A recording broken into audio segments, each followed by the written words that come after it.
Hi friends, early morning అయితే లేచి గుంటూరు దగ్గర ఉన్న పెద్ద కాకని శివయ్య టెంపుల్ కి అయితే అక్క నేను బయలుదేరామంట. బయలుదేరుతుండగానే మధ్య మధ్యలో వర్షం అయితే పడింది. రెయిన్ కోట్ అయితే కవర్ చేసుకుని శివయ్య టెంపుల్ కి అయితే చేరుకోవడం జరిగింది. దర్శనం అయితే చాలా బాగా జరిగింది. ఇది చాలా ఫేమస్ టెంపుల్ అన్నమాట. కాకానది పెద్ద కాకాని. ఇక్కడ లడ్డు ప్రసాదం, పులిహార, వడ అనేది కూడా అవైలబిలిటీలో దొరుకుతుంది. ఇక్కడ నాగేంద్ర స్వామి ఉంటాడు. నాగేంద్ర స్వామికి మనం పాలు కూడా పోసుకోవచ్చు ఫ్రెండ్స్. భోజనాలు అయితే మధ్యాహ్నం 12:30కి అయితే మనకి స్టార్ట్ అవుతాయి అనమాట. మనం ఆ ప్రసాదాన్ని కూడా స్వీకరించవచ్చు. తలనీళ్ళు ఇచ్చేవాళ్ళు కూడా ఇక్కడ ఉంటారు. మన తలనీళ్ళు కూడా ఇవ్వచ్చు.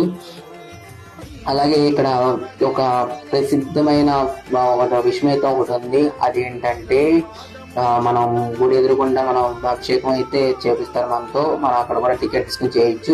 రాహుకేతు పూజలు కూడా ఇక్కడ బాగా వస్తారన్నమాట చేయించుకోవడానికి. దాని చాలా ప్రసిద్ధమైన పేరు అయితే దానికి ఉన్నది. టికెట్ తీసుకుంటే మనకు అన్ని వాళ్ళు ఇస్తారు. ఇచ్చిన తర్వాత దాని టైమింగ్స్ అనేది ప్రతిరోజు ఎలా ఉంటుంది అనేది మీకు ఒక లిస్ట్ పరంగా ఫోటో పెట్టాను. దాన్ని మీరు ఫాలో అవ్వచ్చు.